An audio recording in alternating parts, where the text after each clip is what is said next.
sponsored by the Orchid Supply Store. It is literally your one-stop shop for anything and everything you could possibly need orchid related. And they even sell orchids.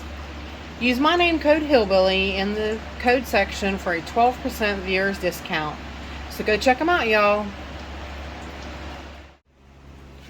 Hey y'all, it is Paula with Hillbilly Orchids. Welcome back to my channel. You guys, we gotta do it. It is a Cattleya schroederae spotlight video. We gotta do it. We gotta do it. Look at her. Just look at her. Just look at her. Look at that phenomenal lip.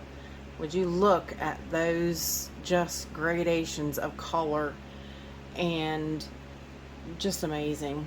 Just amazing.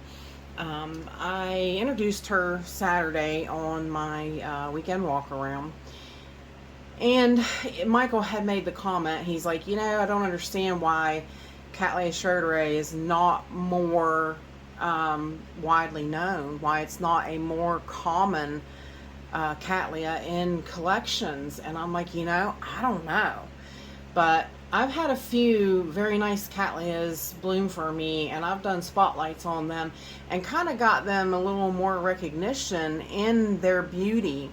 So I'm going to do the same thing for Cattleya schroederae here. Definitely smells fantastic. She's so very fragrant, very beautiful. She's such a pink, a pale pink with that orange and purple highlighted kind of lip, with the, you know, it's orange with the purple, you know, darkish purple gradations. Just amazing. Just a phenomenal looking orchid, you guys. She's a pretty compact orchid. She doesn't grow very big. She's not like a huge tall Cattleya, nothing like a Laelia or anything. She's pretty well compact. I grow her, you know, quite well here. She's actually, I don't know if you can see it in the camera. She's actually putting up another growth right here by the tag. This particular one is a 4N. This is a, what is that? The tetraploid type. It's the 4N, the really nice, bigger. Usually they say the 4Ns are bigger, nicer. This one took a while to grow. I did grow this one from a sort of smallish plant. Wasn't quite bloom size. I've had her for, I don't know if it says on the tag or not for sure, honestly. I'm gonna quit shaking her. But I do grow her in my hot grow room, my controlled environment, which is, you know, I have high grow lights, intense grow lights with, you know, high humidity and, you know, high air exchange. So she does grow quite well in those conditions. But this flower, it says, is found in Colombia and is a hot to cool growing species that blooms in the spring on short, erect, few flowered inflorescence held close to the midleaf and carrying an almond scented flower. I never thought about it being almond scent. It's very sweet. It's very nice. I'll have to think about that again next time. Right now it's evening time and she's not smelling so well. So I can't really say that I could say it's myself. I can't say almond, but you know. This says that this species is very similar to Cattleya triani, yet it differs in having large flowers which are strongly fragrant and have white to rose pink or light purple petals which are strongly crisp and broader, as well as the lip with larger mid-lobe that is strongly crisp and has a large orange disc. But there's a story behind the Cattleya triani on this particular Cattleya schroederae. And I'm going to refer to, I hope you don't mind, a little bit of a story, because it's a very interesting story, I think, about this specific species of Cattleya. And this is actually, and I'll put the link down in my description if you guys want to read the full thing. This is actually, anybody can look it up on Google. So You know, you can go look this up on Google, and it's by Chadwick and Sons. It's a story from their websites that talk about the Cattleya schroederae, and I was like, that is very interesting, and I would like my viewers to know that. But it says their title is called A Lovely Orchid for a Lovely Lady. Schroederae, the Cattleya schroederae was it was named for the Baron J.H.W. von Schroeder, and he had one of the finest orchid collections in Europe, and he loved Cattleyas. The largest and grandest greenhouse on his estate near Windsor was built just for Cattleyas, and his appetite for fine Cattleya species was insatiable. At the Dell, as he called his estate, he wanted only the best and nothing less would do. Baron Schroeder was a good customer of the English orchid firm Sanders Limited. So when Sanders orchid collector in Columbia, William Arnold, found a new Cattleya in 1886, the first person Frederick Sander thought of was Baron. When the newly collected plants arrived, the Baron obligingly bought most of them. Frederick Sander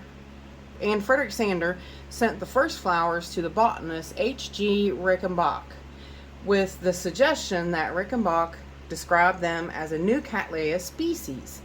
When Reichenbach procrastinated in writing the description, Sanders sent more flowers and pushed Reichenbach to visit his greenhouses to see the plants, yet Reichenbach did nothing.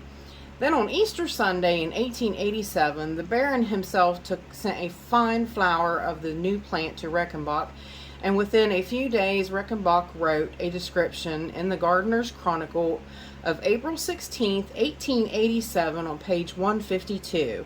The Reichenbach dedicated the gorgeous new flower with a great satisfaction to the Baroness von Schroeder, who is well-known enthusiast lover of orchids. Reichenbach's description of the new plant, however, did not come out quite the way Sander had planned it. Reichenbach described the new plant as a Cattleya triani schroederae. So the plant was suddenly not a new species, just a form of a previously described species, Cattleya triani. Sander, however, was convinced that the plant was not Cattleya triani. Its bright, delicious fragrance was distinctive and different from the subtle fragrance of Cattleya triani. Its petals and lips were more frilly or crisped, and it was a more vigorous grower. It also produced more flowers on a stem than Cattleya triani. Sander felt it had to be a new species.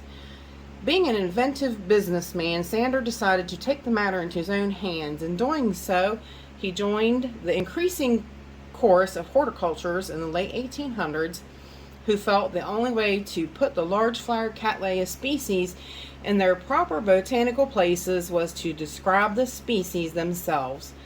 James O'Brien, one of the most prominent and skilled horticulturists of the day, had done this with Cattleya percivalliana in 1883. Now, Frederick Sander plunged into the fray with Cattleya schroederae. He referred to it whenever he could as simply Cattleya schroederae, whether it was in the Gardener's Chronicle or a glamorous plate in his own book Reichenbachiana. Sander always spelled the word schroederae as Reichenbach had spelled it, substituting the Greek OE, which I'll put it up on the screen, is what I'm talking about, and the letter for the O in the Baron Schroeder's name, and the species slowly became known as Cattleya schroederae Sander. Cattleya schroederae has always been considered a feminine flower, and its lovely pale lavender color is often described as overlaid with pink pearl, and it has tantalizingly sweet fragrance. Reichenbach certainly thought it was feminine when he named it for the Baroness von Schroeder. Because of the name, a bold dark purple clone of Cattleya triani came out for the Baron Cattleya triani schroederiana.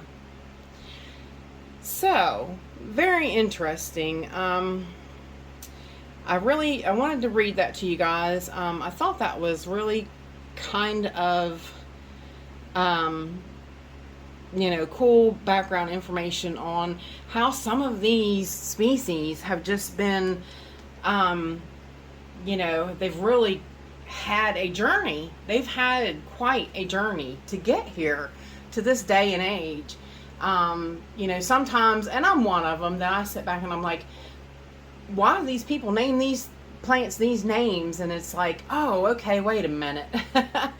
This is why. This is why. They come from, some of the people, it's like the Reichenbach. Okay, they're always say it right, because I always want to say, like, I had that Reichenbachiana stanhopea.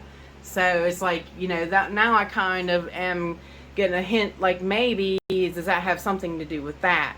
So, sometimes reading some background information on how these plants come to us is really pretty interesting.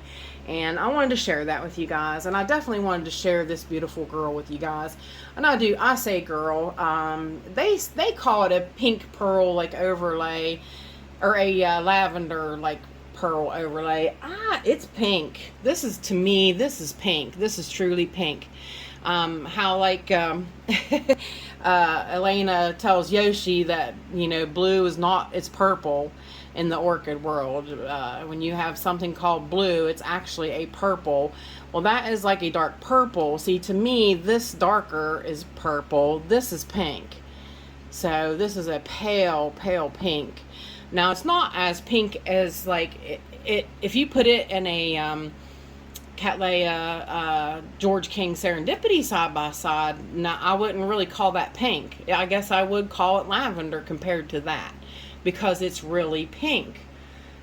And I don't have anything in bloom that's actually pink. Ain't that something? So, but yeah, it's to me it's really a pink. So, but I guess hint of lavender. It's definitely a hint of lavender. Not really a true pink. So, but you guys, she's not been really hard to grow or anything. Right now, I mean, you can see she's in a 5-inch pot, or 4.5-inch regular, orchid or phalaenopsis pot. Like I said, she does grow quite well for me in this environment. She is, she loves the temperatures and the things here. That gives you a different little hue on her color, but I'll zoom out so you can see her pretty, about size. So she's not, she's not a huge plant. She's really not. Her leaves tend to go a little wonky sometimes, so that's why I have a few of them tied up till they get to where they'll stay that way, and then I'll remove the ties. But definitely a beautiful plant. Beautiful blooms. I would recommend it for anybody's collection, honestly. She's really one of my high favorites, and a special one. That's what, like I said, me and Michael's like, why do more people not have these guys? They are truly phenomenal. Look at that. I mean, just look at that lip. I wish you could have smell-o-vision. Like I said, she does smell fantastic. Whether I can't say almond-like, but like I said, I'll have that in mind when I smell her in the morning. So, but yeah, if you guys have any questions about her, please feel free to leave them in the comments, and let me know. Do you want to know anything about her? Anything else? There's really not much else to tell, honestly. She gets watered weekly with my, regular fertilizing regime, and she's under high light. She's under my actual, like, my Walmart LEDs. So it's a cool highlight. It's not like one of the Grow Stars or the Mars Hydro. It's a highlight, but it's not like a hot highlight. It's a cool highlight. So yeah, and she's done quite well for me. Like I said, I've had her for quite a few years. I think about 3 years at least, and I think this is probably the 4th year she's bloomed. So, but yes, everybody go get you a Cattleya schroederae. It's definitely worth it, definitely. And you know, I don't know, maybe close to bloom size would be better. Seedlings, waiting on them sometimes is really kind of impatient. So, but there you guys go. Beautiful, beautiful Cattleya schroederae. If you guys have any questions, please feel free to leave them in the comments. And if you would please go over and hit that like and subscribe and share it if you can. All of that stuff helps my channel, and we're really getting close to the 1,000 subscriber giveaway. So go hit that like button, guys, please. Thank you for all of your support and everything. And with that said, I appreciate all you beautiful, wonderful people stopping by and hanging out with me. And bye for now, y'all, till we meet again.